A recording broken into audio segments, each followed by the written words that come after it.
I'm Dr. Laura Cohen, the KHC's Executive Director. The Kupferberg Holocaust Center is situated on the traditional land of the Mantinecock people, who continue to live here today. We offer gratitude and respect to all the indigenous people of Turtle Island, past, present, and future, including the Lenape and Shinnecock peoples. What I just read is what we call a land acknowledgement, a statement recognizing that the land we all occupy in the course of our daily lives, including our schools, jobs, parks, and homes, as well as the names of towns and roads, was first inhabited by another group of people who were forcibly expelled and murdered. Today, we identify those crimes for what they are: mass atrocities and genocide, the horrors of which continue to have negative social, cultural, political, psychological, and economic impacts within and upon their communities. The KHC's mission is to educate current and future generations, you, about the ramifications of prejudice, racism, and stereotyping using the lessons of the Holocaust. In doing so, we teach and empower citizens to become agents of positive social change in their lives and communities. This colloquium, in tandem with our newest exhibition, Survivance and Sovereignty on Turtle Island, engaging with contemporary Native American art, have both found their home here at the KHC because it is through studying the Holocaust that we develop the vocabulary to inspect and acknowledge other genocides and nationalist movements, as well as contemporary reactions to them. This year's colloquium explores current manifestations of authoritarianism and public responses, voicing both complicity and dissent. It includes a year-long program of events drawing upon the community of scholars here at QCC, whose work addresses themes pertaining to the psychological, ideological, political, and aesthetic conditions that undergird authoritarianism. The colloquium is organized by Dr. Julia Rothenberg, the KHC's current scholar in residence. Dr. Rothenberg is an associate professor of sociology in QCC's Social Studies Department. Her pedagogy and publications focus on overlapping topics within urban sociology and the sociology of art, race, and ethnicity, as well as social and cultural theory. The series was made possible due to the generous financial support of the National Endowment for the Humanities, as well as the New York City Council. I would also like to thank the KHC staff, including Marissa Hollywood, Joel George, and Victoria Fernandez, as well as Jesse Pena, Ray Perez, and Ryan Ricknott from QCC Media Services, and Phil Roncaroni, Leo Correa, and Carrie Blank from the Marketing Department. Finally, just a few housekeeping notes before we begin. First, please silence your cell phones. Let's take a minute, everybody. Silence the cell phones. And also, when you walk in the hallway, the gallery is narrow, so please take off your backpacks. And now, without further ado, please join me in welcoming Dr. Julia Rothenberg.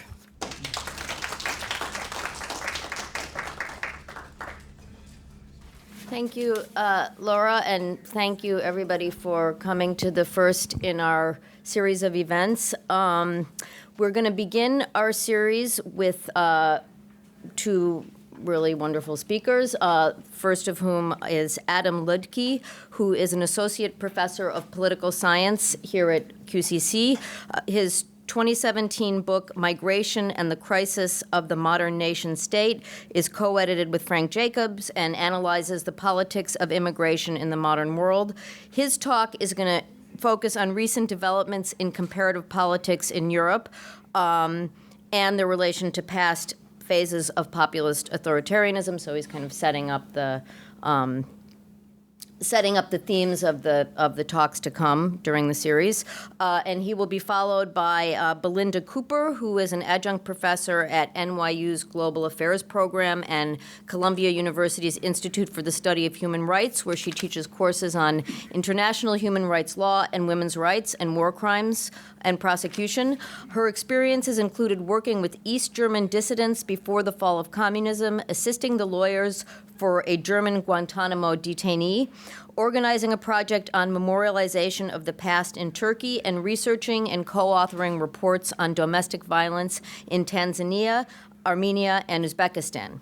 She's going to discuss the post-war human rights framework and how it's developed to be concerned with what happens within the borders of states, with particular focus on atrocity crimes and free speech. She's also going to discuss Germany, Rwanda, former Yugoslavia, whatever time permits, lot of stuff, from the perspective of dealing with their pasts and how this affects their present potential to prevent a renewed rise of authoritarian rule and possible atrocity. So the way that I'm thinking we're going to structure things is first Adam will speak, and if there are a couple of burning questions afterwards, we can ask them right away, but otherwise I think it would be best if we moved right into Belinda's talk, and then afterwards, so if you have questions, write them down, and maybe we can even, or hopefully engage both of our speakers in a kind of a dialogue on these topics. And by the way, they haven't met before, so this is new for them as well.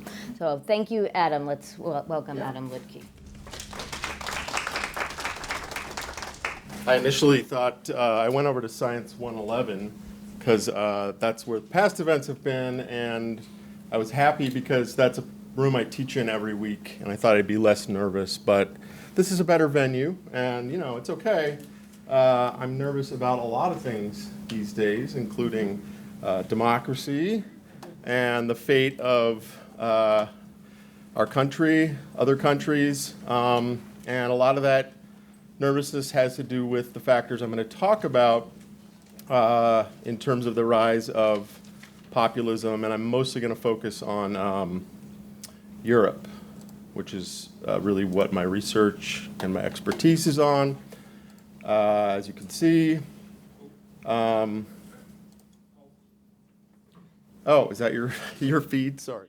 Our president on the phone with fellow populists, and I'll explain what that means, but basically this president of Ukraine, the new president, is a comedian, no political experience, came in using the same message and type of appeal that Trump and many others have, and of course, as you may have heard, possibly offering U.S. military help or other favors in exchange for dirt on Joe Biden's son and his business dealings in that country. Today we had the British Parliament sitting for the first time since the Prime Minister Boris Johnson, another populist, very Trumpy, even the hair, since he suspended Parliament, and the Supreme Court of Britain just ruled that that was an illegal move. So they're debating a very populist plan, which is to leave the European Union. So I'll talk about those things. I'll explain what populism is. Here we have some of the logos of the parties I'm going to talk about. And we have right down here the famous or infamous Brexit bus that was driving around in the run-up to the UK's vote to leave Europe with, you could say, misleading messages is a nice way to put it. So, populism, you may have heard a lot of labels thrown around, political labels. You've probably heard the terms socialist, communist, conservative, liberal. Populism's a little different because nobody really says, no voter or average citizen really says, I'm a populist. It's more about the style, the message of the leader, who they often have a very personal loyalty to. And so a lot of people aren't going to admit, well, I like this guy because of who he is. Plenty of people will admit, but it doesn't have a scary sort of connotation the way Nazi or communist does to a lot of people. Sounds like a nice word, population, popular. And it's true there have been good populists who were benevolent, who have done good things. But it's a dangerous message and a dangerous style because Hitler, among others, is populist in the classic mold. And of course, we know where that can lead. And even the good populists, Teddy Roosevelt there, doing one of the things he loved to do most, which was kill, not just animals, which he really loved doing. The famous teddy bear was a picture. He always had press with him, cameras, just like every good populist. You want to be in the public eye, and he was out hunting and found a bear cub, the legend goes, and held it, and so all the kids in America said, I want one of those, I want a teddy bear. That's literally how the stuffed animal was born. But he didn't only enjoy killing animals, he loved war. He talked often about his time in the Spanish-American War, fighting the Spaniards in Cuba, the thrill of that, the glory of that. He was an imperialist, took Panama, took Puerto Rico, took Cuba, took the Philippines. For the first time, America has an empire. He was a racist, and he had some pretty harsh views about immigrants who weren't from Northern Europe. And yet, this guy did so much to break the power of people like Rockefeller that basically controlled this country, bought off all the politicians. He took them on. So populism can be a force for good, but even when it is, you're dealing with often someone who's not going to be considered a saint, let's say, to put it nicely. Populists aren't necessarily left-wing or right-wing. They exist all over history, all around the world. There's not one way to do it or one type, really, but they all share 5 things. Populism is always personal. That is, it's connected to the charisma, the personality, the force of one man, usually. We haven't really had many women populists in history, which is interesting to think about why that is. Always authoritarian, meaning, I'll explain what that means on the next slide. Nationalist, taking on what we could call the establishment, the status quo, the powers that be. Those professors who are trying to fill your head with critical ideas, those journalists who are writing lies, judges who are biased against me, cops, mainstream politicians who lie to you and get nothing done. I'm going to take them on. I'm going to drain the swamp. I'm going to uproot this and start over. And they usually come to power when there's some sort of crisis going on. So let's go more into what populists share. We've got 40 minutes, Julia, so. Yeah, I mean, you don't need to take all of it. Okay. Yes, I will try to go on the short side. So, number 1, personalized, as I said. It's based on one guy. And this is often why populist movements don't last. Because once that leader dies or is kicked out of power, there's usually nobody ready to step in and sort of be that person. You know, you think of Hugo Chavez in Venezuela, a classic populist of the left-wing variety. People love him even though there's issues in the country. When he dies, his successor, Maduro, has the charisma of an empanada that's been left out 3 days, and you see what happens. The movement sort of falls apart. You know, think of Trump. Once Trump goes one way or another, can you see Mike Pence stepping in and sort of filling that role? There's no obvious successor that has that grip on the supporters that would get the loyalty he needs. Authoritarian. I'm a different type of politician. You got to trust me. We have to do things top down. I'm going to give the orders. And I'm not going to compromise. I'm not going to play by the normal rules. And I need that authority because I'm going to be the one fixing this. I'm going to be the one helping you. I'm going to be the one getting the country back to greatness, which is nationalism, restoring national greatness. And this is usually directed against foreign powers, global elites. Often, though, domestic enemies are accused of working with these foreign forces. So college professors are communists. They're in league with the international bankers, which is often code for Jews. There's a imagined, or in some cases real, when there's a country that's been aggressive towards them, taken territory. But either way, it doesn't really matter if it's imagined or real because it works when it's done strategically and by someone with this ability. Anti-establishment. You know, voters love an outsider. They don't want the same faces, the same parties. And what's funny is populists will say, I'm for the little guy. I'm looking out for you, the average person, against them who've been weakening our nation, who've been telling you lies.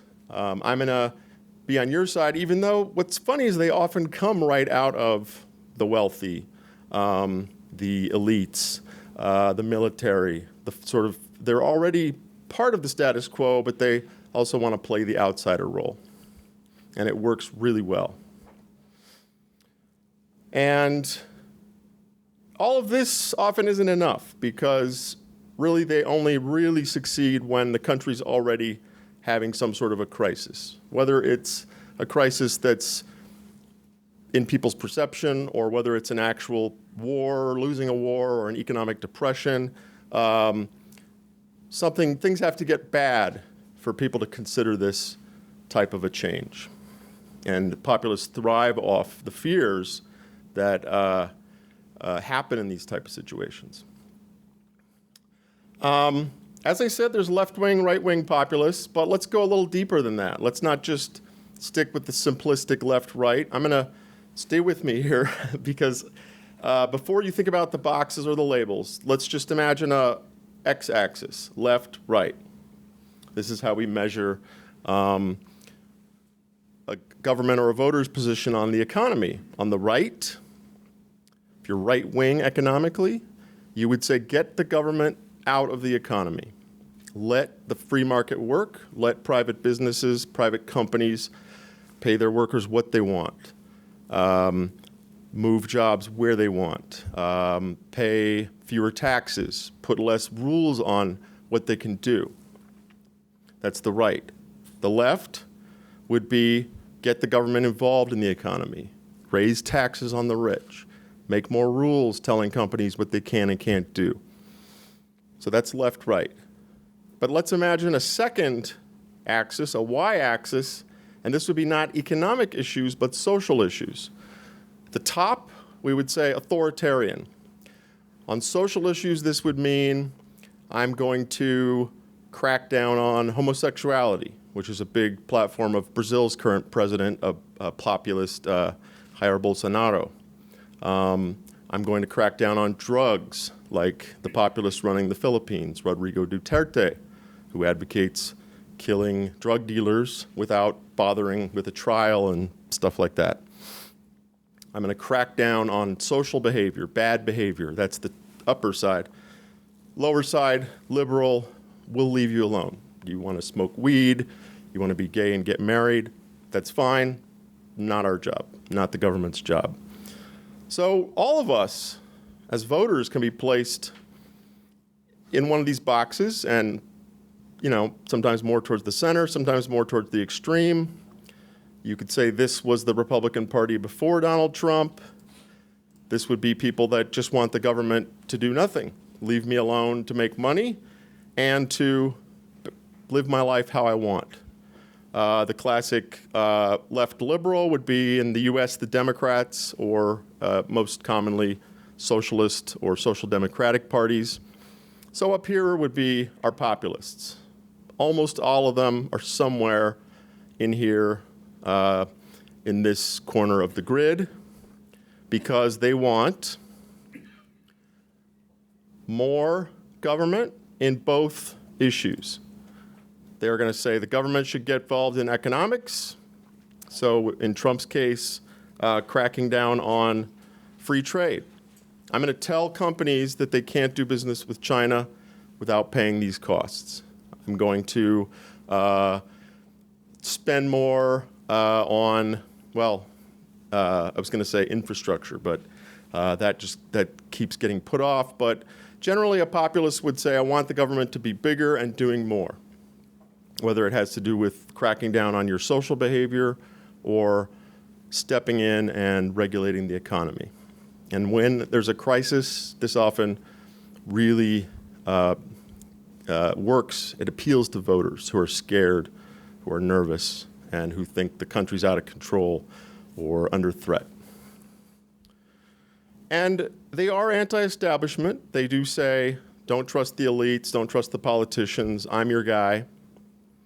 And often in a crisis, the status quo, the powers that be are weak. Think of Hillary Clinton and how whatever issues you might have about her, there was a period of, deindustrialization in certain states and worries in people's minds, and a lot of distrust of the Democratic Party and the Clintons in particular.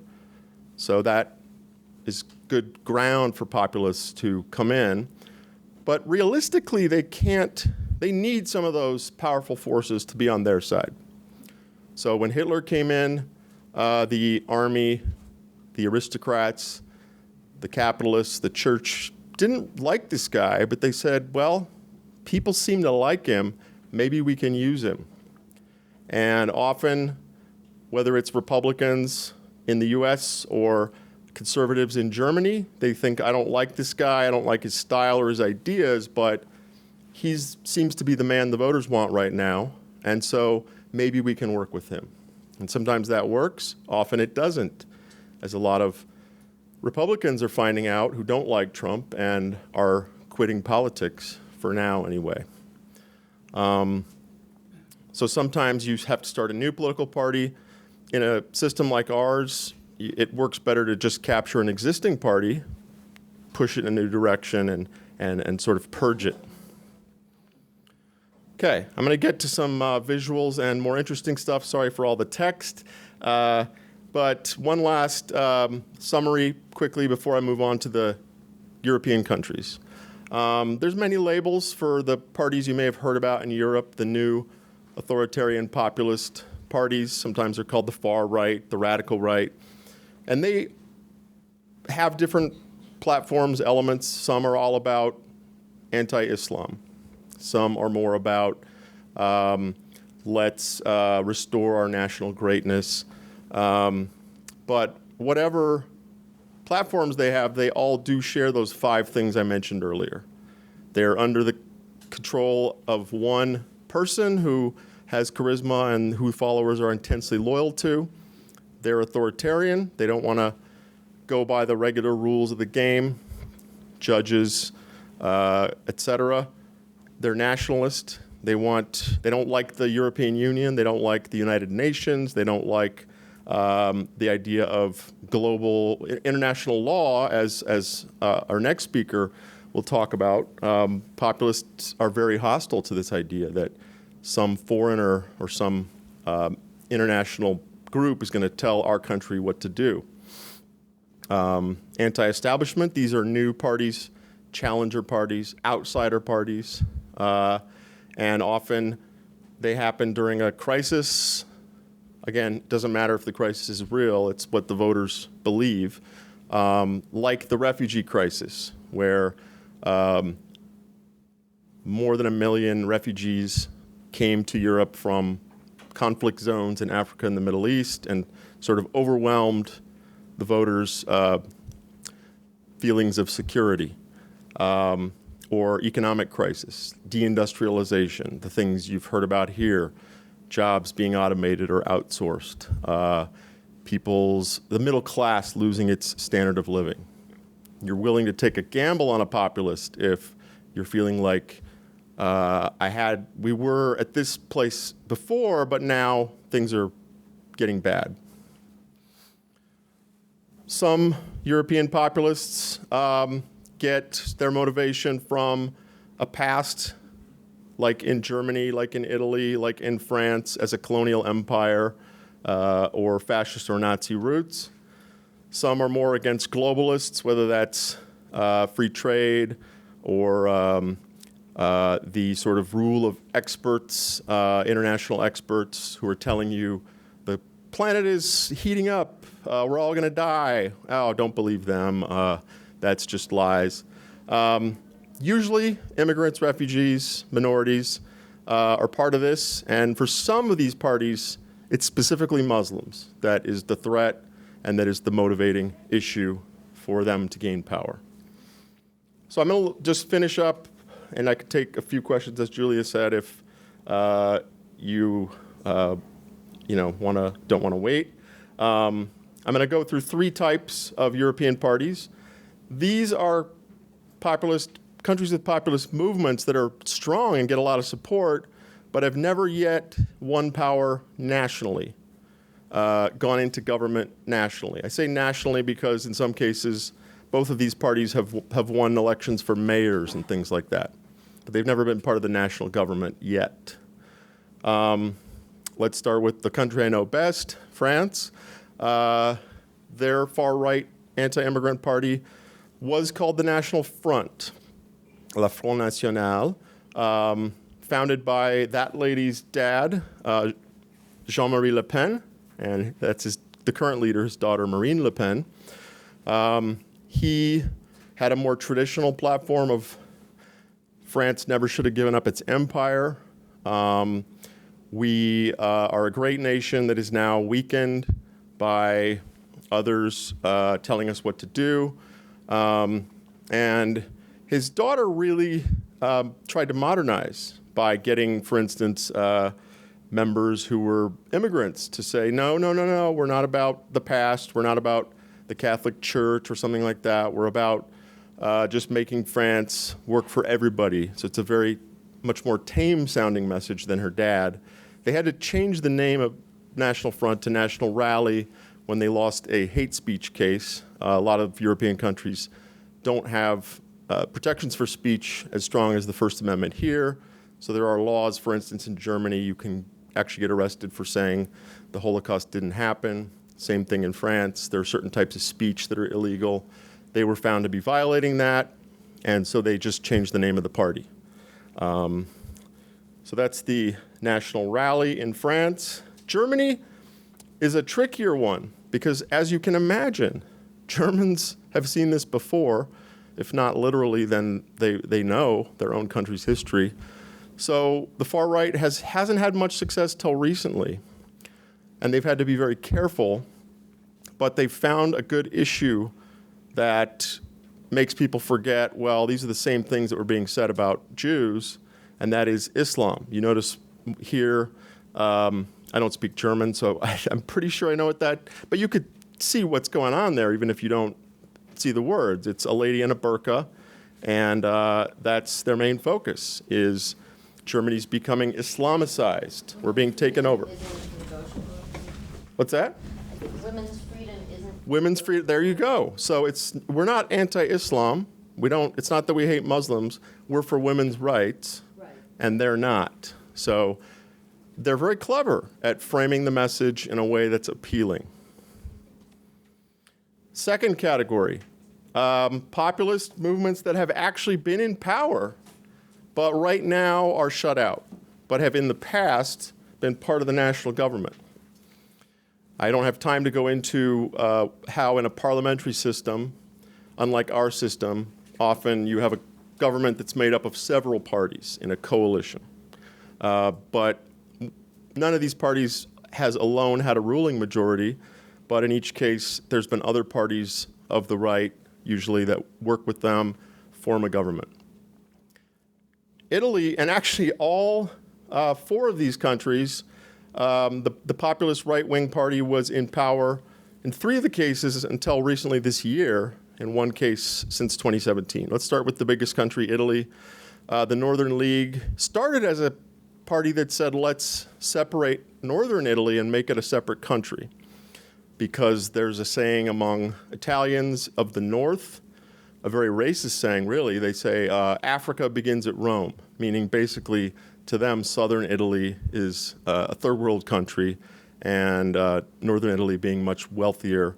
That's how they started, but they quickly realized we can appeal to voters in the South, too, if we shift our focus to immigration, and specifically refugees. Think of where Italy is. You know, that boot coming out into the Mediterranean, when boats come from Syria or wherever, that's often where they end up. And Italy felt like it was getting swamped, overrun. And they said to Germany and other countries up north, hey, take these guys or give us money. And in their mind, the richer countries of Northern Europe didn't help out. And that was a powerful way to get them in power. But last month, the coalition collapsed. And this guy here, their leader, Matteo Salvini, was kicked out of government. And there's going to be new elections. What's that? Doesn't that happen all the time? Yes, Italy's famous. They've had something like 60 governments in the last 50 years. So sometimes people are voting 2-3 times in a single year for a new government because the party system is very unstable. And that can help populists, but often you crash as quickly as you rise. A lot of European countries had elections this late spring, early summer, and there was a sort of prediction. The far right's going to win big. If you're against them, we're in trouble because they're going to crush it. They're going to run the table. Didn't happen, actually. The results showed that a lot of voters came out for green parties, for left-wing parties. So 2 of these parties lost power in June, and in May, the Danish People's Party was in government, but they were completely wiped out. Not completely, but they lost a lot of their seats in parliament in June. Yeah. You just might want to explain really briefly, because some students might Yeah. not know that how parliamentary systems are. Right. So basically in the U.S., we have what's called separated powers. We have the Congress, that's the legislative branch, and we have a president who we elect separately, who's the executive. Most European countries, though, have what's called a parliamentary system where there's not an executive branch and a legislative branch. You simply just go vote for your local politician who represents your neighborhood or state or whatever in the national parliament. And that allows for a lot of smaller parties to compete because usually no party ends up with a majority. It's not a 2-party system. There's many choices. It's nice for a voter because you have a big menu. But then nobody gets a majority, so 2, 3, depending on how many shares of the vote you have, parties will talk and say, okay, let's govern together. My party got the most votes, so I'll be prime minister.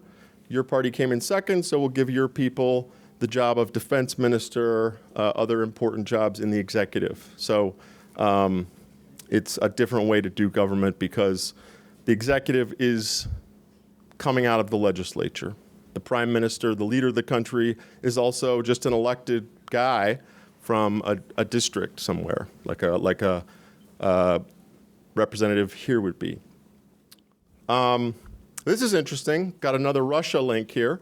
The Austrian Freedom Party was in government, and in May, a journalist pretending to be a Russian billionaire, I guess, on tape got the leader of the party to admit for favors in exchange for bribes. He didn't know this guy wasn't an actual Russian billionaire. And the tape came out, and it was a scandal. The government collapsed, and they're out of power now.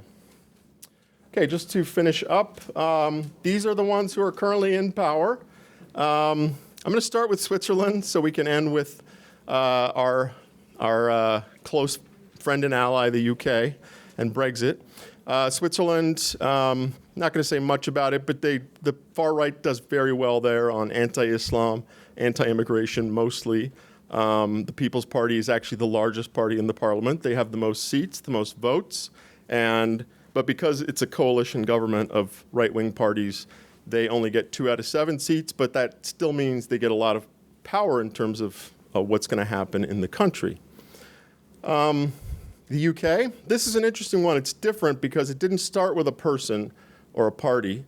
It actually started with a pro-Europe leader of the Conservative Party, also known as the Tories, who said, okay, I want to put this Europe issue to bed once and for all. People are always complaining. Oh, the European Union tells us what to do. We give them too much money. We're losing sovereignty. And that's distracting. We should be a part of the EU. So he said, I'm going to, once and for all, settle the argument by putting it to the people. And of course, the people know how much we get by being able to travel all around Europe and trade with Europe. So they're going to vote to remain in the EU. Well, he gambled big and failed big. 52% of Brits voted to leave. And so his career was done, David Cameron. He left, and we've sort of stumbled through prime ministers and crises and negotiations until really the last guy standing was this guy, Boris Johnson, the current leader of the UK, who suspended Parliament. And then today, the Supreme Court forced him to let Parliament meet again so they could debate because there's an October deadline for them to leave the EU, even if they don't get a deal from the EU for what's going to happen afterwards. And so people are panicking. There may not be food on the shelves. There may not be train or truck or bus service. It's really a chaotic situation with a lot of unknowns. And this guy's popular, charismatic, funny, very smart, but really built his political career by sort of attacking people, especially in Brussels, the capital of the EU. He was sort of disgraced journalist because he used to, he had a job in the European Parliament. He'd fly to Europe from England and write these crazy columns about, oh, they're going to make rules on the size of ladders, or they're going to make rules on the size of bananas that we have to follow. And a lot of it wasn't true or misleading. And he's a great politician in terms of getting support. People find him entertaining, like our current president. But he's hasn't shown that he's really able to deal with this crisis. And so they're in a very dangerous situation right now because that deadline to leave the EU is only weeks away. Is there any populist movements responding to the crisis that he's developing? Great question. Yes. So the interesting thing is we do see often a backlash, or once the system crumbles, the political system, that is, you have parties of different stripes coming up. And you could say the president of France currently, Emmanuel Macron, the French president right now, you could say is one of the good populists because he started a new political party. He had really no political experience. He took on the established parties that have been running France for 50 years. Out of nowhere, he recruited his candidates for Congress by having them send in video interviews, basically via YouTube. If you want to be in my party and be a politician, send me a 3-minute video pitching me. So it was this new wave of populism that came in, and he's very pro-EU, and he's very much of the idea that countries should work together, and that free trade is a good thing, and immigration is a good thing. And so, and you could say Bernie Sanders is a populist. I mean, he's got that following, that loyalty, that force of his persona and the perception that he's not one of them. He's not bought off. He's not part of the system. And that plays well and often brings us good things, but it can be a very dangerous tool to play with. As the room we're standing in commemorates, it can often have ends that are some of history's greatest tragedies and disasters. Other burning questions? Yeah. I'm just wondering if you could very briefly address parallels in, so you say, there's a rise in populist Yes. leadership now, and we're kind of comparing that to, the dawn of, the Second World War, and you said, well, sometimes the crisis conditions are manufactured, they may or may not be real, but let's just assume that Sure. some of them are real. Yeah. What are some of the, what are parallels in the conditions of? Right, great question. So as I said, times of crisis are when these guys are able to get their voice heard and get a following. Teddy Roosevelt came out of the end of sort of the final end of the agricultural era and the rise of the Industrial Revolution. So people are having to leave the farms, move to the cities.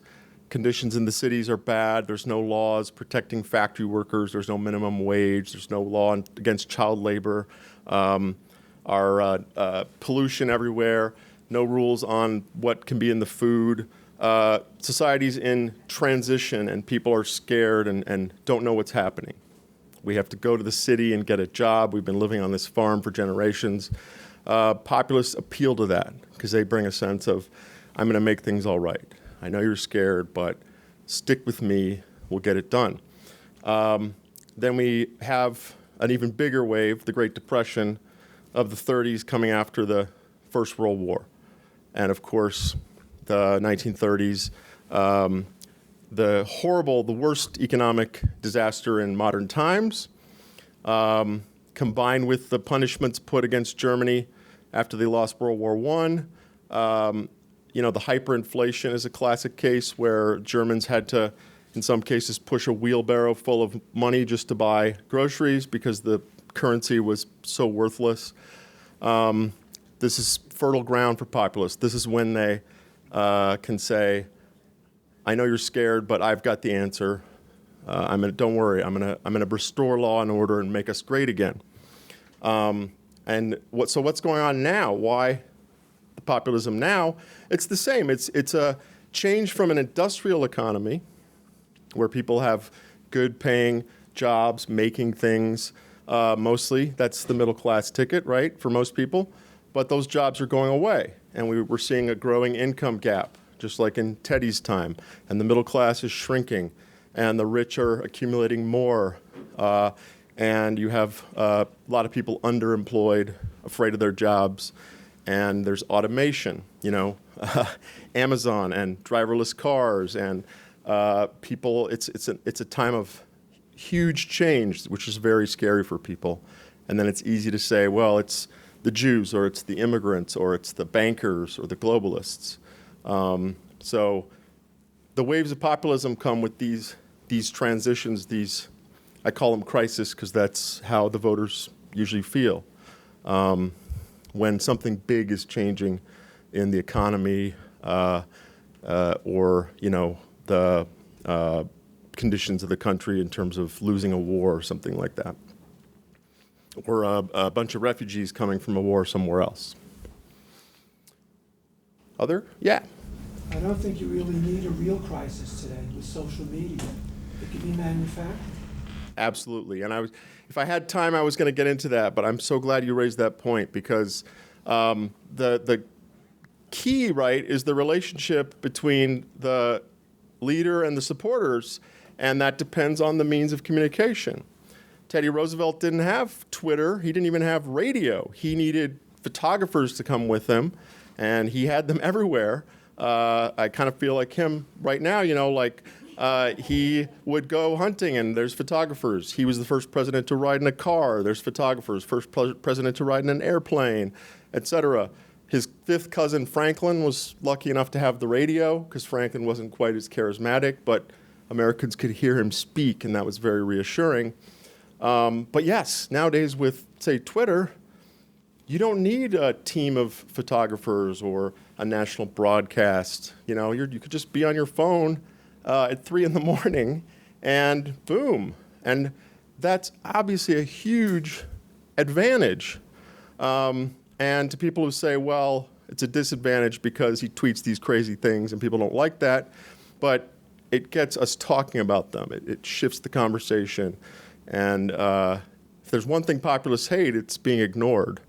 And with Twitter, you can just stay relevant for as long as you want to. So I'm glad you raised that because, as you said, it doesn't have to matter how many immigrants there actually are or how many jobs are actually going to China. If you're getting the message from someone you trust that that's the problem, then that is powerful for the human brain in terms of fears we might have. Yes, sir.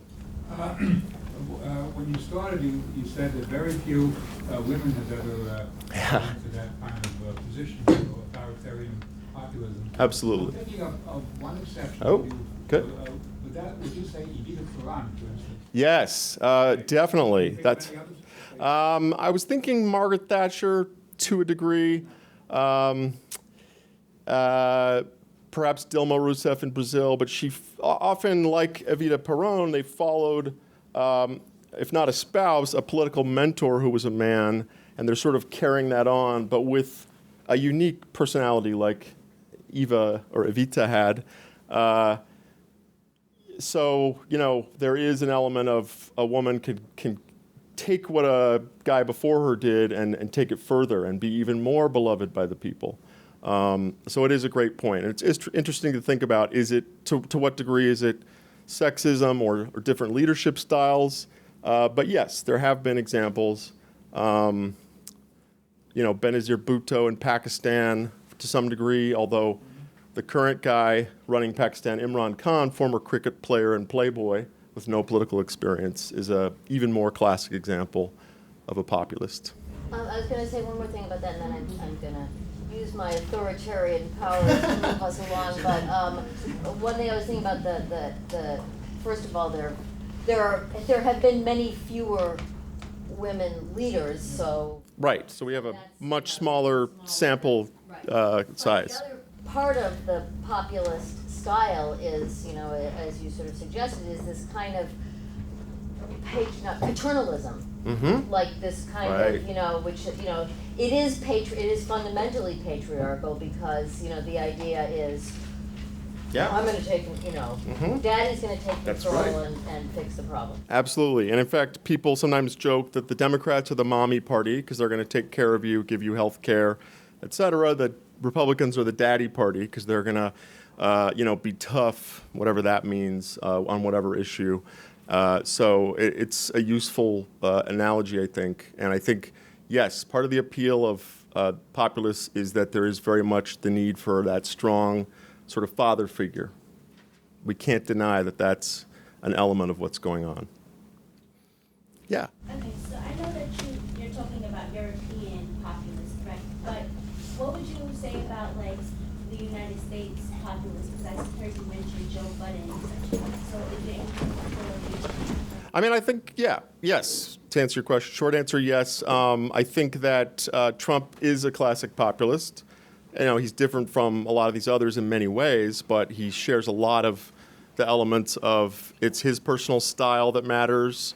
But this is only my class that's supposed to be reading, not the other people's classes.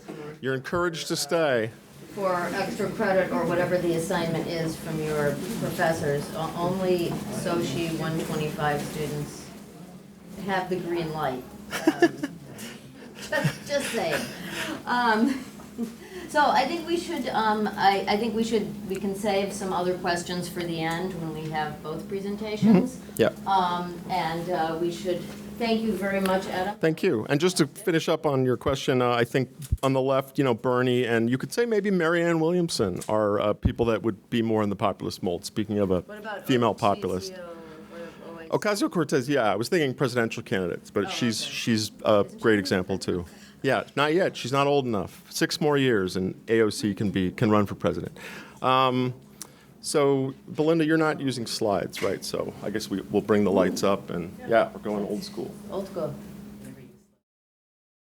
Okay, so first of all, thank you very much for the invitation. It's lovely to be invited by my old student, Laurie Cohen, who was my student and then did amazing work, among other things, on former Yugoslavia, genocide in former Yugoslavia. Not a happy topic, but amazing work. And thank you to Julia, and it's great to meet Adam.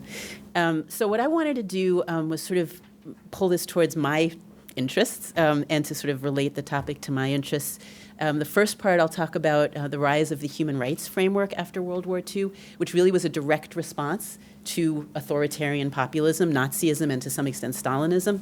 And then, if there's time, talk a little bit about another response to that phenomenon, which is what's called, historical memory, the way countries deal with the history, with their history of authoritarianism and the crimes that often come out of that. When populists attain full power, they're authoritarian, and that's when we fear them, because that's when they start, oppressing their opposition, oppressing their opponents. And the post-World War II rise of the human rights framework, legal framework, international framework, again, is a direct response to that. And I'm glad you gave those 5 points, because it made me think that human rights is really almost a direct response to the 5 points that, or at least some of the points that Adam named. The personal nature of authoritarianism is replaced with the human rights framework, which is institutions, institutionalizing values. Those values are protection of individuals. So nationalism is replaced in the human rights framework by non-exclusionary universal values that protect everyone. So institutions, universalism, and what was the other one? And crisis. Human rights is a stable set of values. So whether there's a crisis or not, human rights values, human rights are constant. They're not, you can't, the basic human rights you can't derogate from, you can't suspend them. So in a way, it's sort of the antithesis of those 5 points that you made. So I'll just give sort of a kind of a brief overview of that human rights system and how it developed. For one thing, I have to sort of give you a little bit of a kind of a theoretical kind of idea. The Holocaust and World War II basically marked a sea change in the way the international system thought about the individual in international law. So international law had two operative components, really sort of bases before in the past. International law was about relations between states. Sovereignty was fundamental. Every state is sovereign. Every state is equal. And what that means, if every state is sovereign and equal, there's nothing above them, you can't look within the borders of a state. You can't intervene in the domestic affairs of a state. Which means if a state is harming its own people, you may feel morally upset about it, but you can't do anything legally about it. There's no legal conception that you can somehow pierce that veil of sovereignty, that's the wording we use in law, and intervene in those domestic affairs. So international law only operates between states. It doesn't protect individuals. It has nothing to say about individuals, particularly within the borders of a state. So the example I always give my classes is the Armenian genocide. The Ottoman Turks massacre Armenians in the closing during the First World War.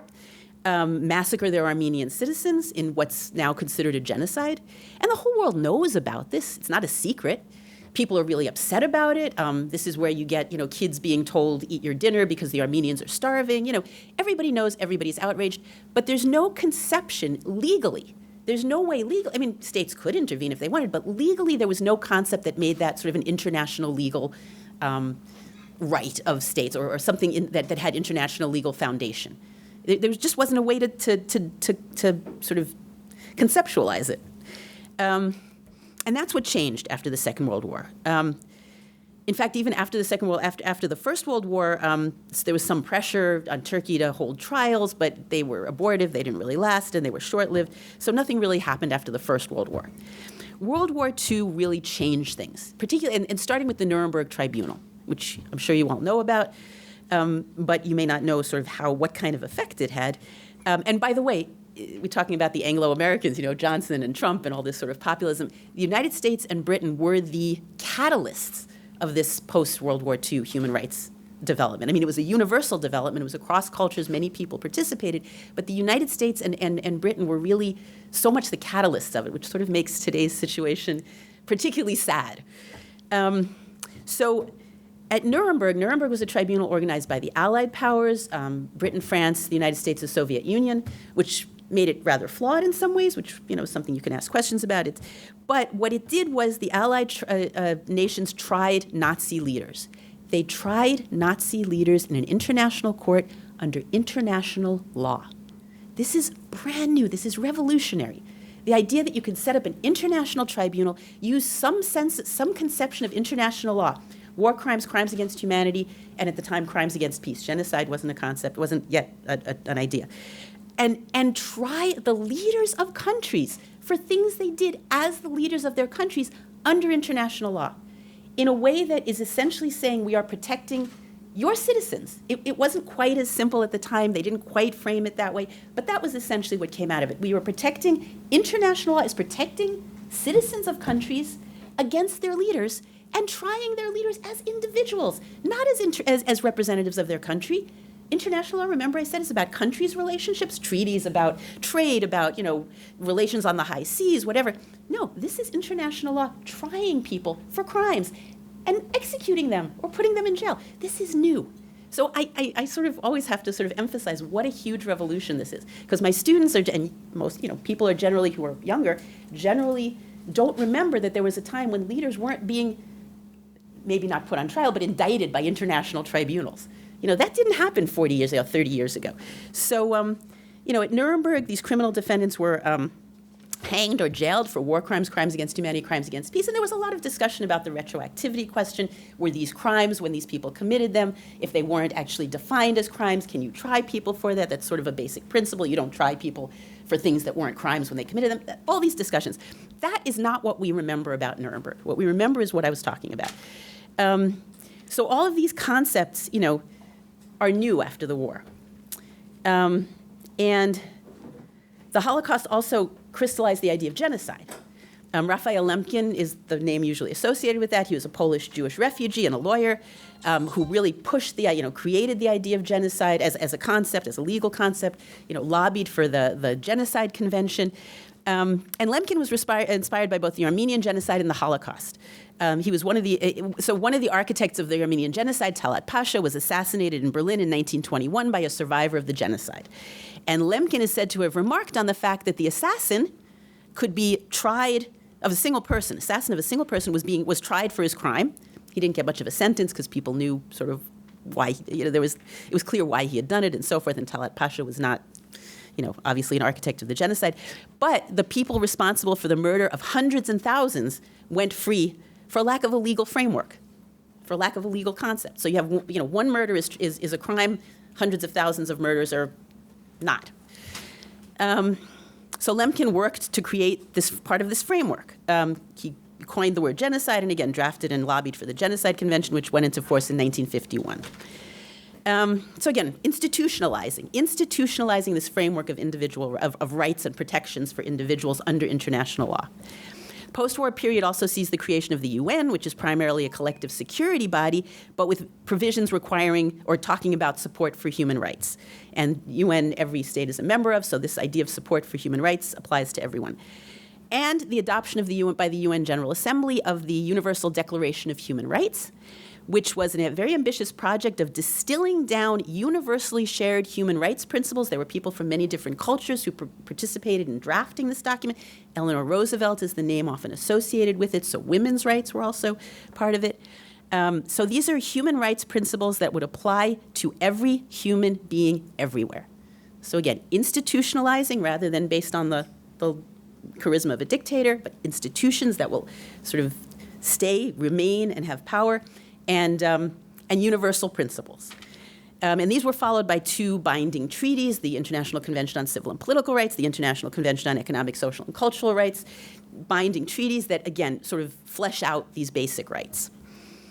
So the trajectory since World War II has been international recognition that human rights are a value requiring protection, even when this means looking within the borders of a state.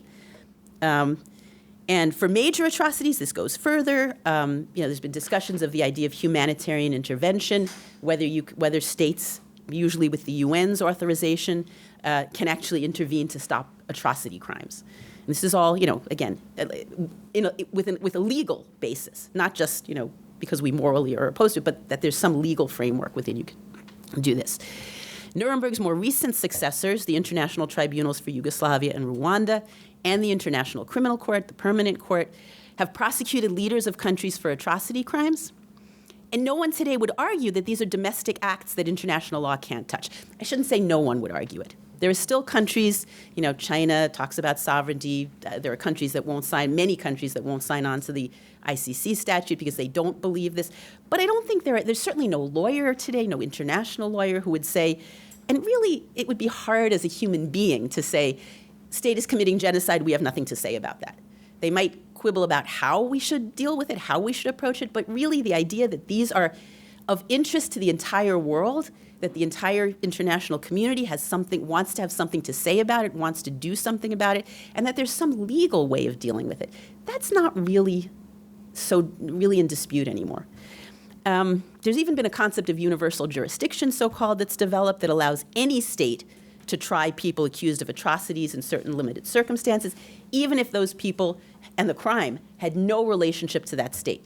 So a Spanish judge decided at one point that he was going to see if he could try Augusto Pinochet, who was the dictator of Chile and had been amnestied, and that's a universal. He never actually managed to because complicated, but he never managed to. But the principle that you can try someone who has nothing to do with your country, you wouldn't normally have jurisdiction over, but if they've committed genocide, you have the right, you as a state have a right to try them. That has developed. So because of this international interest in punishing atrocities. So more and more, those who support international human rights are finding ways to hold perpetrators accountable. And of course, these developments haven't ended human rights violations. That's not going to, any more than murder laws, stop people from killing people. I mean, these things are going to happen. And also, they haven't existed long enough yet for there to be sort of a consistent practice. This is all really new. This, the war is only, World War II is not that long. It's within people's lifetimes. The development of this framework, a lot of which started getting teeth after the end of the Cold War, because there was all this sort of, during the Cold War, there was all this sort of mutual blocking by the Soviet Union, the Soviet bloc in the United States. So really developments in human rights have really sort of snowballed since the end of the Cold War, and that's 30 years ago. So that's nothing in international history. That's no time at all. So there hasn't been that much time. And also there's no international police force to enforce any of it, so figuring out how to enforce some of this stuff is something we're always thinking about. But the days when a brutal dictator, and I remember Idi Amin, leaving Uganda, and others or Mobutu, Zaire, could simply resign and live out his days enjoying his stolen fortune in comfortable exile. Those days are largely over. They may not all be tried. They may not even all be indicted. But the possibility of prosecution has become real, and it prevents them from resting easy. And so that's, it hasn't solved everything. It hasn't eliminated atrocities. It hasn't made the world perfect. But it's a huge step, even from my youth. And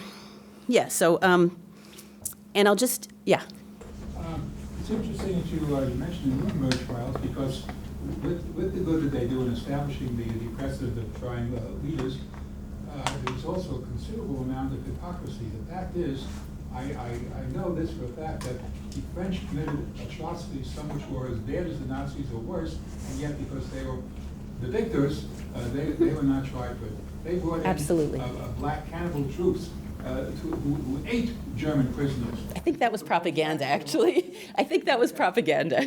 That I don't think actually happened. There was good propaganda. There was a lot of propaganda.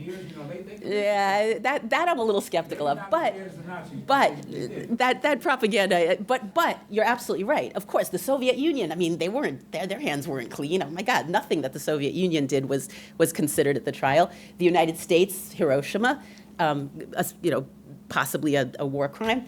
And in war, every side commits war crimes. This is not, this isn't. When Germany regained its full sovereignty and joined the European Union, they quietly commuted a lot of the German. That was domestic. That was domestic sentences, and that was both domestic trials, and also the Americans held trials after the Nuremberg trial, kind of military trials that were then also a lot of sentences. So that was, that's important. I was going to talk a little bit about that. Do I have a little time left, maybe? Oh, I had a question about, have there been any high-profile cases that have not resulted in that have failed? I mean, that where somehow the leader was not. In what venue do you mean? I mean, there's in this UN human rights framework. Leaders go free all the time. I mean, this is like I said, there's no consistent practice here. But the fact that you can do it is what's new. Of course, so many leaders, go free. But all I'm saying is that they can't rest easy and assume that they're not going to be touched ever, because there are fora in which you can actually now do something about it. There are ways of addressing it, and whether it happens or not, you can't assume that you're going to. Now Bashir in Sudan was indicted by the ICC years ago, and nobody really took. He didn't take it seriously. He couldn't travel as much because some countries would have sent him to the tribunal, but a lot of countries just didn't. He's now out, and he's going to get tried. Years after his. It's sort of like with German war criminals. Where years and years and years nothing happened, but they're still being followed. They still can't rest easy. So this is kind of the same thing on a larger scale. So I'm not saying, again, this isn't a panacea. This isn't going to happen overnight. But it's a huge change since since from what we had before. Let me see. I was going to talk really briefly about freedom of expression because that was brought up a little bit. One thing that authoritarians do is manipulate resentments and hatreds, and one of the freedoms, one of the rights among the rights protected by human rights treaties are the sometimes competing values of freedom of expression and protection from discrimination. And you talked a little bit about freedom of expression, so I just wanted to mention it. You said internationally, freedom of expression can be limited to prevent incitement to discrimination. That's not the case in the United States. In the United States, only speech that directly incites violence can, in some cases, be limited. So places like Germany bans the swastika, as you said. Some places ban denial of the Holocaust. And these raise interesting questions. In the United States, we had the Skokie case in the 70s where neo-Nazis wanted to march through a Jewish suburb, a suburb where many Jewish survivors lived, and that they were allowed to do it. The Supreme Court said, yes, you can. You know, people don't have to listen to you. They can go indoors. They can close their doors. But the right to expression is really important. And I think it's important to think about these issues because authoritarians claim the majority. Populists claim majority support. Human rights are about, this is another thing I was going to say, human rights, in response to your points, human rights are protections from the majority. Human rights protect you from majorities. They protect individuals, minorities from the majority. And we generally, authoritarians, people in power, even non-authoritarian governments, the desire to ban speech is generally the desire to ban unpopular speech. I mean, we all hate the Westboro Baptist Church. I assume we all hate them. I hope we all hate them. Banning their speech, their speech would totally be banned in Europe, in any European country. But they're a minority. Everybody hates them. So, you have to really think about what it means to give a government the power to ban expression, even though that might protect certain other minorities from discriminatory, maybe not discriminatory treatment, but the idea being that discriminatory speech can lead to discriminatory treatment. And we see in the United States the way speech is now the kind of effect that talking about the internet and social media, the way that speech can really influence the political discourse. It roughens the political discourse, and it can be dangerous. And especially if it's an authoritarian system, and this is again why we fear authoritarians, when it starts to dominate, when you don't have alternative sources of information. And those are two different situations. I mean, in a democracy, you generally have alternative sources. In an authoritarian country, you don't. So there's different issues around that. But I just wanted to mention that because I think it's an important, people, there's a tendency often to, go ahead, sir. Well, just to connect the violence and speech, videos are included under free speech, right? And so when these mass shooters upload not just a manifesto, but like the actual video of them shooting, private internet companies can try to do something about that, but. Right, private companies can, but the government can't. Right, and there's pros and cons to both ways of dealing with it. I mean, there's dangers to allowing the government to tell you what speech is good speech. I have my father was a Holocaust survivor, and being in Germany is always very interesting to me. Germany tends to limit speech that it feels is dangerous speech. I had a Jewish friend in Berlin who called a policeman a Nazi, and he got in trouble. He got fined because he caught and he's the child of Holocaust survivors too. So he called a German cop a Nazi and got fined. So there's paradoxes around that. There's also the fact that it's very paternalistic. It means you don't trust your society, which may be justified. I mean, things have happened in Germany. But there are really pros and cons to the idea of sort of limiting speech. Do any of the German populist movement that neo-Nazis and so forth, I don't know what their standing is today. I just remember, 15 years ago or so when I traveled into, they did exist. They were visible, especially in the former East. And I'm wondering how those groups position themselves on this issue of freedom of speech. I mean, do they use that in Germany? Do they use that in the... They get around it. I mean, they get around it. You know, they of course, they oppose limits on swastikas and so forth, but they get around it. Like you were saying, just change the name of the party. This is another downside of, you know, limiting speech. It makes it seem cool. It makes it seem like it must have something to it. And it's easy to get around. You know, they don't use the swastika. They use something that looks kind of like a swastika. You know, The lightning bolt. yeah, I mean, all of those kind of things. You know, it's not hard to get around these things. And the argument is it pushes it underground. It makes it less visible. And you know, you can argue both sides. It's not an easy question. Yeah, I just wanted to maybe, if I have a little more time, get into a little bit of a slightly different question, but also one that is about how you combat these kind of movements and how you deal with, you know, what you do to protect people from them. I'm very interested in the idea of historical memory and how countries deal with, maybe also because I lived in Germany, my father's a Holocaust survivor, I spent a lot of time in East Germany, and I've spent some time in Poland, and I've been in Rwanda, Yugoslavia, how countries deal with the bad things they've done in the past. And this is coming back to the United States too, obviously. I mean, those of us who've dealt with this issue abroad are all starting to talk more and more about, you know, transitional justice is the sort of broader term in the United States. How do you deal with the past? We haven't dealt with the past. Look at what that's led to. And the different countries have dealt with it differently. And I think there are, again, questions around different ways of doing this. But I think the idea that most of us who deal with this feel that if you don't, as a society, honestly address your history, you are not necessarily going to repeat it, but it's going to come out in weird ways. It's going to come out to haunt you. And we've seen this in different places. So Germany, you talked about this a little bit. In Germany, it actually, you know, we have the idea that Germany has done this amazing job of dealing with the past, and it has. It really has. But this wasn't always the case. The early years after the war, as somebody mentioned, few people were tried, many were released. There was no real discussion.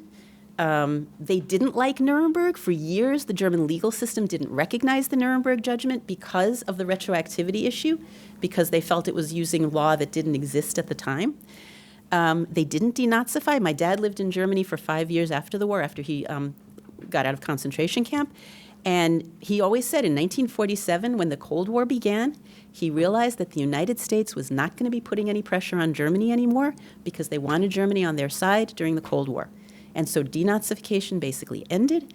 Not only that, there were actually almost affirmative action programs to bring people who had been denazified back into their jobs. I mean, it's a very interesting history. A lot of Germans have written about it now, and it's really fascinating. Trials were not particularly extensive and not very good. Denial. Denial is a big part of every country's way of dealing with a not very nice past. Every country has this. Denial, we were the victims, not the perpetrators. You know, they're accusing us of things we didn't do. Even with Nuremberg, you know, there are two reactions, or with any of these tribunals. Either you identify with the perpetrators, and so you reject the tribunal, or you say, had nothing to do with me, I didn't do anything, I was the good guy. And the Americans actually encouraged the Germans to feel that way after the war because they wanted good Germans. You know, they wanted to create good Germans. So, you know, it was okay for Germans to sort of say, I had nothing to, that was this whole thing where, you know, the Nazis were aliens who just came down, occupied Germany, and then left. You know, there's a lot of people, it's been said, you know, sort of described that way often, that, you know, nobody was a Nazi in Germany after the war. Nobody had ever supported the Nazis. And that's, you know, that's basic denial. It wasn't really until... in Germany, it is a little bit different from some other post-atrocity societies because there really weren't any victims left. I mean, it was almost all perpetrators. There was a small Jewish community, but not a lot. And so you really have the perpetrators among themselves in a way that's not the case in many other societies. By the time I got to Germany, of course, this had changed completely. In the 60s, I got there in the 80s, but in the 60s, the children of you know, the next generation had started dealing with this. It started asking their parents questions, and there really was the beginnings of this, what is now a much more extensive discussion. And that's huge. I mean, Germany really there's a lot of problems with it. There's still some denial. There's still resentment. And the AfD, of course, you know, plays on that, feeds on that. But Germans are still almost inoculated against a lot of this stuff because they've talked about it so much. They've confronted it so much. The evidence is so clear. And it's ongoing. Not that long ago, the Wehrmacht, the German military, was considered the one, good institution in Germany. They hadn't committed any bad things. And then, I think in the mid-90s, there's a big exhibition about Wehrmacht crimes. And all of a sudden, people are confronting the fact that even the Wehrmacht committed crimes, the German military. So it's ongoing. And again, Germany has problems, but there's a very strong counterforce to a lot of this AfD stuff because of that. Their current question in Germany, actually, which I think is fascinating, is how do you convey that history and feeling part of that history to an immigrant generation that actually often comes from anti-Semitic backgrounds? I mean, this is this issue of immigrants from Turkey, from the Middle East, who, not to generalize, I mean, there's a lot of exceptions and there's a lot of variation in the population, but there's also some anti-Semitic content there. And how do you get kids who, and also Germany's not the most immigrant-friendly place. I mean, they're still wrestling with how to, absorb immigration in a way that I have to say we do, with all our problems, we do a lot better. Trump is an exception, but we do that very well. And so how you get kids, like I grew up, even though a child of an immigrant, I never questioned the fact that slavery is part of my history. It's never even been a question that that's my history. But for a Turkish kid or a kid from Syria in Berlin, that's not as clear. And how you get that across to children. So that's what they're kind of struggling with now, teaching the Holocaust to immigrant kids. But that's where they are. I mean, that's pretty far advanced, They've done a lot of work. East Germany was interesting. It was a little bit different. East Germany was a different type of denial. The East Germans said, we were not the Nazis. We're the communists. We were the good guys. We fought the Nazis. And I spent a lot of time in East Germany before the wall came down. And even though that kind of denial was frustrating, the fact is a lot of my East German friends did have communist grandparents who were in concentration camps. And the fact is also that seeing themselves as the victims, having been told they were the victims and not the perpetrators, gave their response to Holocaust stuff more emotional content, I felt. This is very kind of anecdotal, but I always felt that the West German response was more rational, and the East German response was somewhat more emotional because they weren't telling themselves they were the perpetrators, they were telling themselves they were the victims, even though it was wrong, even though they weren't. But it was an interesting phenomenon. And again, it's just my personal, that is just my personal feeling. You can argue with me about that. There is the argument that there's an authoritarian mindset among some East Germans. I resist that a little bit because I've spent a lot of time in East Germany, and there are many, many East Germans. In fact, unfortunately, she couldn't come, but I have a friend coming to stay with me today who runs an anti-racism initiative in East. She's from East Germany. She runs an anti-racism, constantly getting death threats and so forth. But she's run this anti-racism initiative for years and years. So there's a lot of discussion we could have about East Germany. Yeah. And they also had relationships with Vietnam and Cuba. So they, in a certain way, I mean, I don't know how much this. Well, in a certain way, they were less homogeneous, right? I mean, no, they had immigrants, they had students in East Germany from there, but they were very segregated. Although I have friends who were children of students from Africa, students from other countries, But they were, I mean, after the fall of the wall, surveys were taken, and it was found that there was less anti-Semitism in East Germany, but more racism. So a lot of it's an interesting, just very interesting phenomenon, yeah. Do we see a difference between West Germany and East Germany, the way they tried anti-Semitic acts? The way they did before? The East Germans claimed to have denazified more thoroughly than West Germany, which didn't really denazify at all for many years. It's not that clear. I mean, their propaganda minister was a former Nazi. They kind of blackmailed former Nazis and kind of, used them and manipulated. So I wouldn't say. I mean, some of the East Bloc countries did do significant. Poland did a lot of trials. I mean, Poland was a major Nazi victim, so they did a lot of trials of Nazis. So there were, and more of that is being talked about and written about now. The trials that not always as fair in procedure as Western trials, but there were attempts, a lot of prosecutions. Yeah.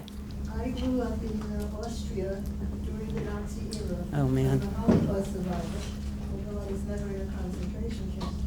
And I have tried to determine what can be done to eradicate anti-Semitism, which I witnessed from early childhood, even before the Nazis came into Austria.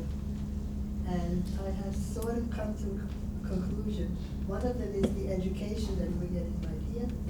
And the second one is that the education must be done, must be required in the earliest childhood grades of understanding various religions, comparative religions, must be taught in early childhood. I also think that contact is really important, that just exposure, knowing Jews. I mean, there's a lot of, my experience in Germany was always, oh, you're a Jew, I don't know any Jews, and then talking to people. And German Jews that I knew were kind of sick of it. They didn't want to be educators all the time. They didn't want to always be the ones who had to, read a book. I can't answer. But for me as an American, I didn't have those I hadn't grown up with all that nonsense in Germany. So I was sort of like, fine, you want to ask me questions? Not a problem. So contact, I think, is important. And also, we've got to remember there's a difference between state-sponsored anti-Semitism and just, popular, and not popular, but anti-Semitism as a minority view. This is not, most countries are not, the United States, European countries, there's no state anti-Semitism.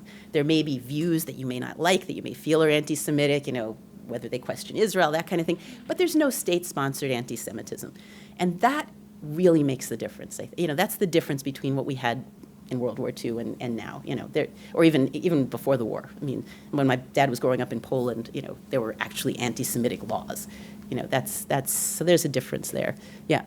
I'm just wondering how familiar you are with those education programs that you were talking about, the attempt to, or the question of how to teach more recent immigrants, or how to kind of get them on board with this understanding of the past, but the specific question I had about it is, or how much do you know about the actual programs that? I'm not an educator of that sort, so I don't know. I have friends who work in it, but I don't know specifics. A lot of it involves, the usual, bringing them to memorials, explaining what happened, making sure they understand the facts, first of all. But I don't know exactly how they've. I'm just wondering if, Islamophobia is something, that's pretty real, I guess, and the. Oh, certainly making those comparisons, of course, yeah. I think, of course, I'm absolutely sure they do that. Yeah. And just to link to your historical memory point, school textbooks are really important. Yeah. Just the curriculum that gets fought over in U.S. states. Yeah. And Germany's textbooks are better than, say, Japan's about acknowledging. Well, also in Germany, education is centralized. Here we have every state, if Texas wants to have a textbook that's full of racist nonsense, they can have a textbook that's full of racist nonsense, and because they're one of the biggest states, biggest markets, textbook companies will cater to them. Germany is centralized. These are not, you don't get to, as a state, you don't get to decide how your textbooks are going to look. But a lot of my friends in Germany, my friends who are from, grew up in the 60s, have told me that, when they were in school, the textbooks ended right before World War II and picked up in the 1960s again.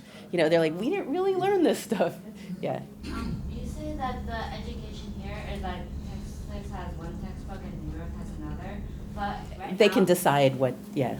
But aren't they like switching to Common Core? I think it's very, we have a very decentralized education system. So, I'm not an expert on education in the United States, but our educational system is extremely decentralized, and states insist on that. The idea of centralized education is kind of anathema, or a centralized curriculum. So, I have a doctorate in yeah. education. Go ahead, We're yeah. going against Common Core now. It's shifted back. It's very hard in this country to do anything educational in a centralized way, because parents want control, states want control, local boards want control. And that makes a huge difference. European educational systems, I think, are all pretty centralized in most ways, not entirely, and that, that's, a state can get across a message in a whole different way. Yeah. Did you have your hand up? Oh, sorry. Okay. Yeah, so I just maybe wanted to point to one or two other countries. In this question of denial, former Yugoslavia is known, denial is huge. The Serbs, Croats, and Muslims all consider themselves the main victims. They live in separate entities pretty much, although it's complicated, but they have completely different narratives there's 3 different narratives of the history of the war. And one problem is that Yugoslavia as a country, there was very brutal inter-ethnic conflict in the Second World War in Yugoslavia. And Tito, although he was in some ways a a good leader and admired in some ways, he suppressed the debate. There was no real discussion in former Yugoslavia of who did what to whom. There was trials, sort of state trials, and that was it. And so that discussion, goes on in families. Families pass this stuff down. But if it doesn't happen, forced reconciliation, we're all brothers, we're all Yugoslavs. Didn't work in Yugoslavia in an amazing way. In a horrifying way. Really, Lori may disagree with me in some of that, but I think that had something to do with it. The fact that there wasn't a public and long-running and ongoing debate about, responsibility, guilt, who did what to whom, guilt, whatever, who did what to whom, what happened historically. Yeah. No, and I would add to that, because I agree with you, and in interviews that I would do with Bosnian Serbs, they would always go back to, in the conversation, what happened to their families in World War II, automatically. And so to even have credibility with that group, you needed to understand how far that conflict goes back. Right. And a lot of the people that were affected in the last war and who fought in the last war had relatives and grandparents who were also involved in World War II. So that memory just transforms. Yeah, it doesn't go away. If you repress it, if you don't talk about it publicly, people will talk about it privately. I can tell you about really interesting research in Germany about how things are passed through families. If it's not public, it's going to still happen. And that's why I said these things bubble up. You can repress them, but they bubble up. You can not talk about slavery in the United States, honestly, but it's going to come back up in Trump, Rwanda is, and there's always people trying to confront denial. In former Yugoslavia, it's not a dictatorship. They're not dictatorships now. People are trying to confront it. Young people, older people, even. It's happening, but it's a difficult process. And the hope is that it'll happen enough. It'll catch on the way it did in Germany, hopefully. In Rwanda, you have a little bit of a different situation. The victims are in power in Rwanda, the Tutsi, and it's a dictatorship. It's an interesting dictatorship. I was there for the first time in January, fascinating place. But the way they've dealt with their past is essentially to move on. We are reconciled. Reconciliation is such an odd word because, the perpetrators are usually the ones who use that. In Rwanda, it's a little different. But victims don't usually want to be reconciled. They want to talk about this stuff. They want justice. They want they want something different. Reconciliation is kind of the perpetrators. Well, they may want revenge, but not always revenge. They don't always want revenge. Sometimes they want justice, which is what these tribunals are about. Justice personalizes it, not revenge against everybody, but just the person who actually did it. So it's mixed. But my dad didn't want revenge. He wanted reparations. He wanted justice. He wanted to see people tried. He didn't want to kill Nazis. He wanted justice. It's the perpetrators who kind of sort of say, let's reconcile, let's put it behind us, But Rwanda's doing it. They're really trying to move forward, but they've sort of imposed a memorial culture and then reconciliation. There are things you can't talk about. You aren't really supposed to. They do talk about Tutsi and Hutu in the past, but nowadays there's no Tutsi, no Hutu. We're all the same. We're all Rwandans. You can't question the genocide. You can't question whether the victims committed crimes because the RPF, the Tutsi military, the military that eventually liberated Rwanda and stopped the genocide, they committed crimes, war crimes. But you don't talk about that. So, you don't talk about what Tutsi did to Hutu. And so, this idea of genocide denial in that sense, you can't deny the genocide, you can't talk about the genocide in any way but the prescribed way. I think there's no right way of doing post-genocide. There's no right way of bringing together people who have murdered each other and have been murdered by their neighbors. But I'm not sure this is going to work. I'm not sure in what ways Rwandan families are going to pass this down and if it's going to bubble up later. I would like to think not. I would like to think that something about what they're doing is more sensitive, but it's hard to say. So that's really all I had to say, and happy to take questions.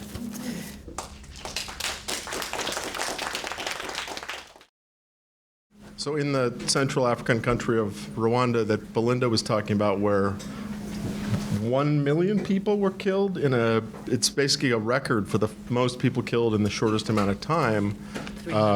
3 months, 1 million people killed. By their neighbors with machetes. By their neighbors with machetes. But the interesting thing there is that these were not two tribes or ethnic groups. It was a distinction created by the Belgians who colonized them, who said, you guys who are cattle herders, you're taller and you look a little more like us. So they came up with this theory that you're different people now. We're going to give you ID. We're going to give you an education. And so then the Hutu, who were farmers, sort of resented them. So you don't have any inherent difference of religion or language, which may be something that works in their favor. I mean, yeah, Rwanda's got a lot of problems and pitfalls down the road, but that was just something I wanted to point out, that if we look at difference, race is socially constructed. It's not scientific, but there are religious differences, there are cultural differences, language differences. Those can be artificial or... And of course, also it goes the other way too, that the state is also a construction, and that was the problem with Yugoslavia, right? That it was, in the case of the Belgians, they created difference, but I guess in the case of Soviets, they created sameness. Yeah. Yes, we're all... I was also going to address the economics question. Populists do really well, as you said, in times of crisis. Authoritarians do very well in times of crisis. So economics is really important. And one thing Rwanda is really doing is establishing a strong economy.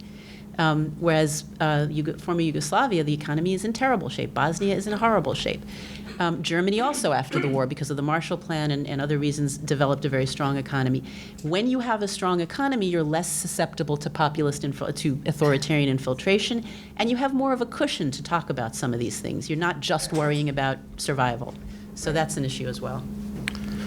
Did anyone have other questions? Is that something you might have thought of? Or? I just have a comment.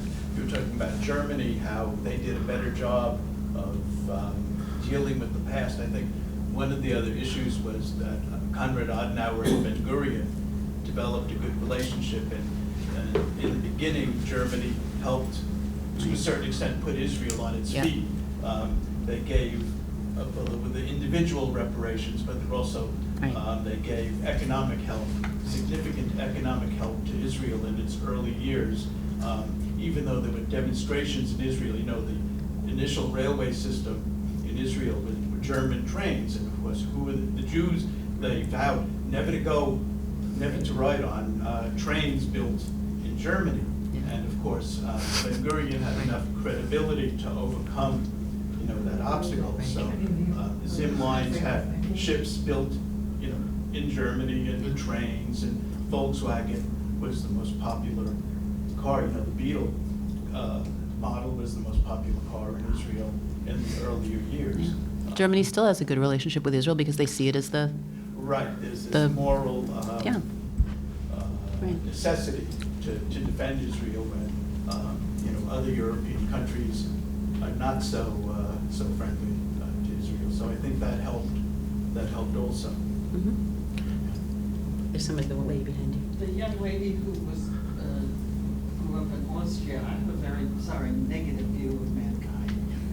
Holocausts are always denied, and there are Holocausts go on all the time. North Korea has concentration camps. Myanmar, which was Burma, concentration camps. Please, very few Nazis were punished. Are you kidding? We had more Nazi scientists here than the dog has fleas. But an incredible book about anti-Semitism, which I've read twice, it's called Anti-Semitism, The Anguish of the Jews, by a Father Flannery. I'm surprised the Vatican didn't. Okay. Because the Vatican helped a lot of Nazis and the Red Cross. But anyway, and there are passion plays that go right on here in Queens. I don't know where I read this, so I can't document it.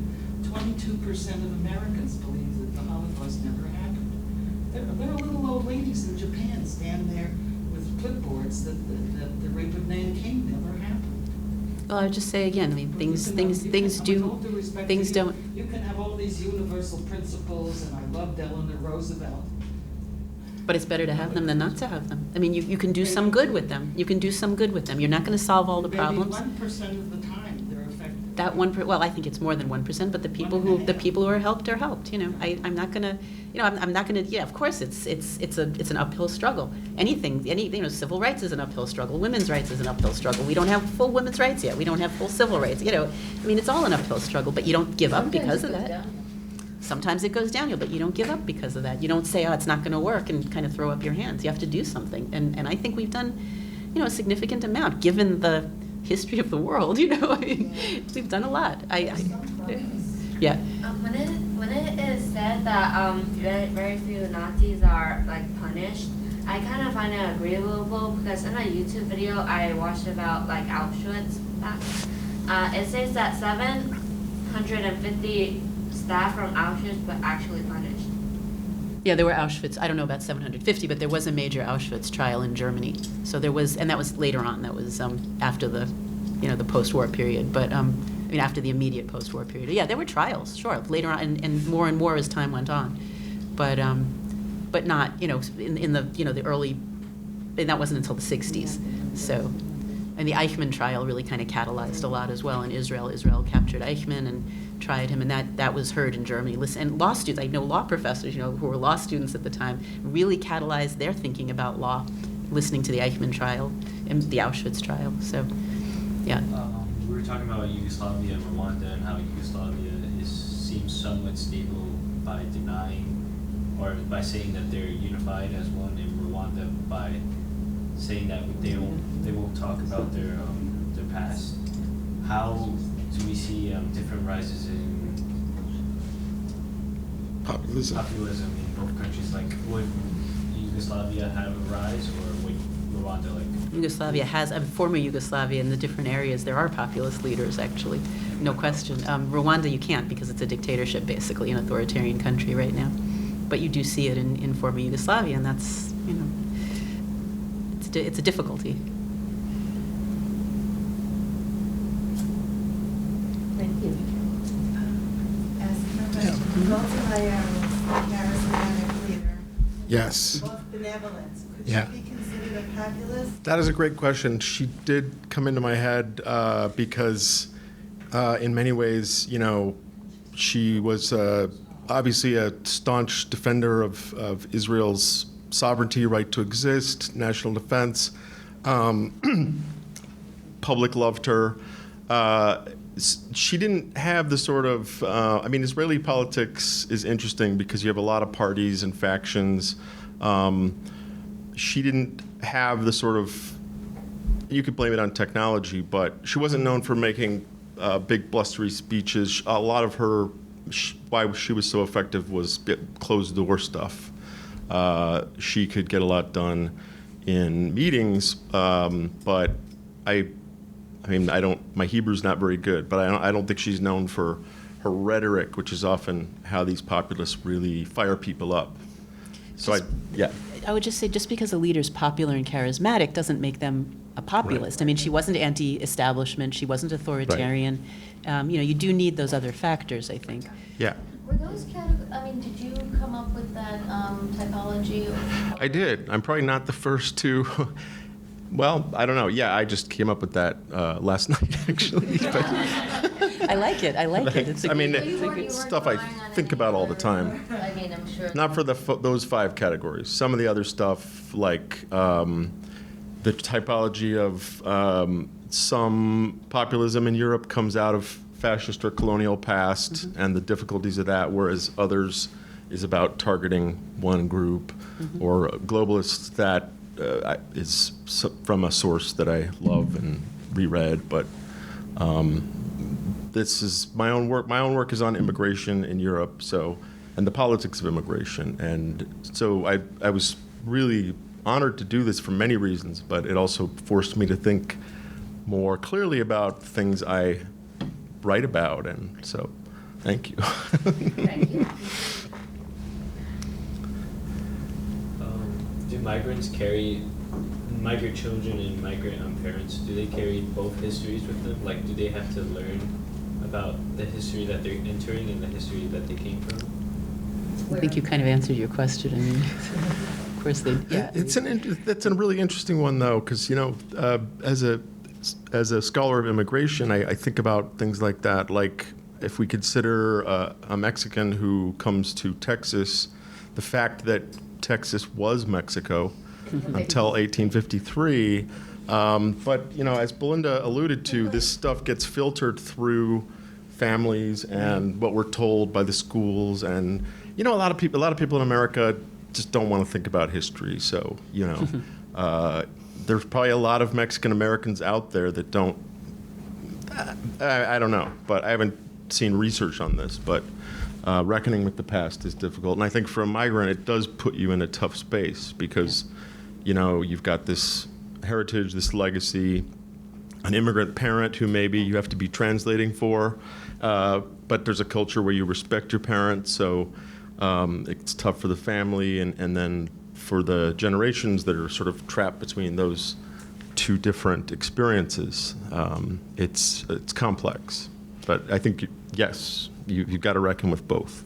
I wanted to actually make a comment on Lori talking about the Native American history here. I think very often, I think because of the things I've done in Europe, when I pass a sign or, the name of a bridge that's a Native American word or a place that's Native American, I think, what would we feel like in Germany if all of the towns had Jewish names and all of the roads had Jewish names and all of the bridges had Jewish names? I mean, wouldn't we? I mean, even now, every now and then I'll see a street sign in Germany, there are often like Jew Street, Judengasse, where the Jews used to read, and it's always a little like unnerving. I can't imagine what it would be like to be a Native American living in this country and constantly seeing names of places. I mean, and nobody really thinks about this. None of us think about. I mean, Native Americans think about it. Of course, I had a Native American young woman in a class once, and I said this, and she's like, "Yeah, it bothers. I've never thought about it. It took me a long time to even think about that. So yeah. We also don't think about how Trump is trying to kick immigrants out or just people that don't belong here. But I think we think about that a ton, actually. We weren't. Well, I guess I didn't think about it before until we started talking about it in class. But we weren't even the first ones to be here. So right. We're all immigrants. Exactly. Yeah, exactly. Mm-hmm. Yeah. Which I guess makes it sort of makes the new world. There is a big difference, in that Europe has, although nativists here have done pretty well at inventing a kind of cohesive sense of what American culture, but it doesn't. I mean, it's a whole different. We have a whole different set of tools in our available to do that as compared to Europe. Yeah. And in the immigration literature, we talk about the uniqueness of the settler countries. Sounds nice, right? Settling. Yeah. So Australia, New Zealand, Canada, U.S., and a lot of it depends on the type of genocide and how extensive it was and the way you did it. Mm-hmm. So Australia, what? Is Latin America considered? Oh, that's, in some ways, yes, but in terms of developed countries that speak English, I guess, just so I have comparability.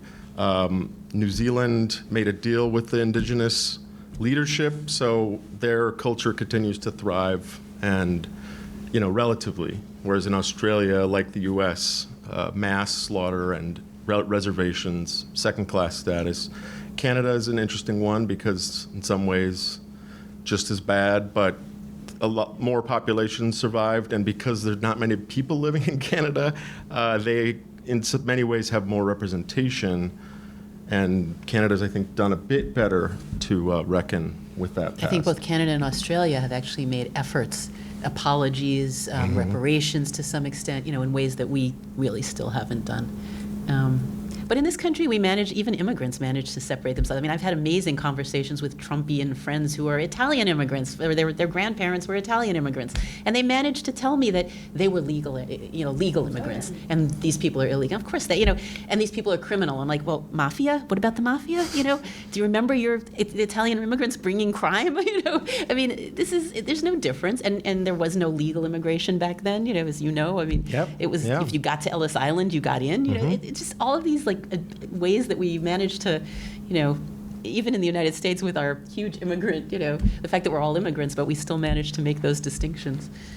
So. Well, also the maybe one thing in the typology of this populism, I don't know if it's there in some sense, but the idea of kind of defining outsiders and insiders, us and them, having an enemy, having which seems. Although, I guess you would call this populist discourse. Sure, but it's a part of the appeal and of the message. Right. You need demons to go after, whether they're real or imagined. Ivana? I think that the more we're ever shown, or like the generation before us, or like the generations after us, like the most important thing is to like, I guess, advertise how if you go back far enough, we're all related. You know, like we come from like the same. Yeah, I mean it's tough with that one because, you know, you're going to find people that are going to use that to say, well, I'm not racist because I'm an African too, or whatever. But no, I think, but you're onto something because the idea of race, as we've defined it here, you know, color, and Obama's black because one of his parents is from Africa, but scientifically, we did a DNA study here. It was fascinating, and I had more DNA in common with a black colleague than he had in common with another black colleague. In other words, your DNA has nothing to do with the color of your skin, or it has 0.0000, you know. So scientifically, we're not defined by the ways that we define our differences in our head, and then also the migrations. People have moved forever, and so we're all more mixed, at least, than we realize, which I do try to get across to students. We think of, I'm this or I'm that, you know, and no. Like, I was brought up saying, you're Polish and on your dad's side and Danish on your mother's side. Well, what does that really mean? Right. On the other hand, I have to say that's a strength of the United States, because when I went to live in Germany, what I discovered was that when I asked people about their backgrounds, they were always the same. You know, they were either German way back, or maybe from Poland, or there were a few differences. And what I love about the United States is when you ask people, what are you? You know, that question we always ask, you get all these different responses, and people are from everywhere, and it's fine. And, you know, in Germany, if I said, you know, I'm part of my, well, if I said I was Jewish, it would be like, wow, you know, any kind of distinction was sort of so kind of exciting and weird and exotic, and I really came to appreciate the American kind of variety, I guess. Obviously I know what you're talking about, but there's something very nice about it. What you were just saying is true on the East Coast and the West Coast, but in the middle of the country, if you ask somebody their ethnicity, they'll say, I'm American. I don't know, they'll say German, they'll say Scandinavian, maybe. In my youth, I worked for a marketing research company. And one of the questions was, what is your ethnicity? If you were speaking to somebody in New York, they'd say, I'm Italian, I'm Jewish, I'm German, whatever. If you spoke to somebody in the middle of the country, more often than not, they'd say, I'm American. Interesting. And then you'd have to rephrase the question to, from what country did your ancestors come from? Interesting. In their minds, it's two different things. I've also had that with students who were white students who are not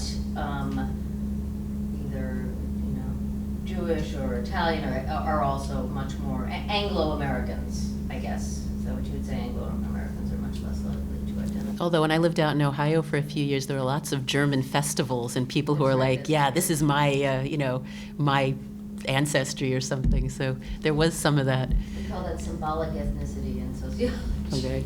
As someone who grew up in Illinois, like, I don't think that would be the case at all in Chicago, where there's like so many different neighborhoods and so many huge amounts of different ethnic communities. So like, and certainly where I grew up, not in the city, but like, kids were very invested in like, they're Lithuanian, I mean, everyone's American, but like, Yeah, I think it's a phenomenon. I think it's cities. I think people on the coast really forget or try to pretend that like Illinois and Chicago are not the middle of the country. I mean, we also forget how multicultural the whole country is, you know? Yeah, I don't think it's a question of coasts. I think it's a question of cities, and more people live in cities now than not, and I think cities are very multicultural. So having spent a lot of time in rural Ohio, not everybody is really invested, but lots of people are very like, I'm 32, I'm 132nd percent, you know, like. Yeah. Well, we could see the impacts of where people think that they're American and where they identify more of their countries is where nativism took more root. Yeah, that's a great point. And I mean, often what the interesting thing about the history of whiteness is that the definition has changed over time, so that we didn't really start saying white until really the Irish came here, and in many places were considered lower on the totem pole than African Americans. And they weren't considered white. And they were not, well, there was really no white, and so there's an argument made by our colleague at John Jay, who wrote Gotham, the history of New York, that the Irish in large part are responsible for constructing whiteness by saying, well, you look like us. Don't fear us because we're Catholic, we're poor, we're dirty.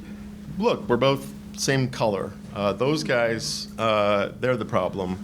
And really, black-white takes off in at least the North more with that. So, you know, I could go on and on about whiteness as a concept and how there's never a fixed definition. You know, even committed white terrorists can't agree on who's actually white. You guys will have to come back for our, I can't remember the date off the top of my head. It's one of our events in which we will. That's good. Which event? Oh, the Trevor building? Wait, I have to advertise since well, please come to all of them. The next one is on October 7th, and that event, we're going to have one of the artists featured in this exhibit, Chanupa Luger. the Mirror Shield Project. He's an artist of mixed descent, and this is the last time he's showing his Mirror Shield project. So he'll be coming here and be in conversation with Greg Gillette, which should be wonderful. And yes, we encourage you guys to come. Yes, so that will be really good. That's October 7th, 4 to 6. And then the event I was just talking about, Native nationalism, well, two that are, you guys were setting up the dynamic for the rest of the semester, the rest of the year, but on Wednesday, November 20th, ideologies of racism, past and present, so we'll discuss that in more detail, and on December 4th, nativism, nationalism, and immigration policy, so that will All your come up things. again, and I hope to see everyone at the rest of the events, and thank you so much for coming to our first event. Yeah. And